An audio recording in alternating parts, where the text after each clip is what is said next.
Do you always open the Galaxy Wearable app just to change setting for your Galaxy Buds?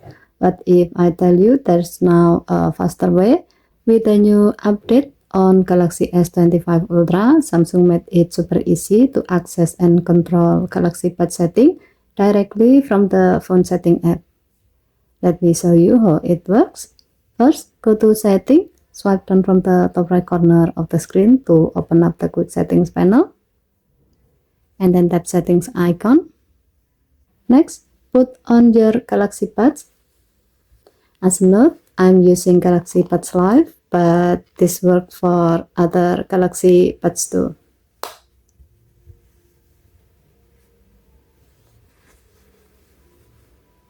Once your buds are connected, you will see a Galaxy Buds section appear right inside the setting menu.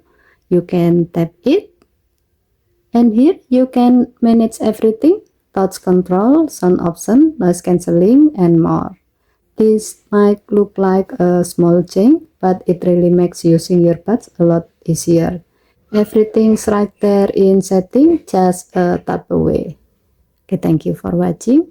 Please help to like and subscribe. Have a nice day.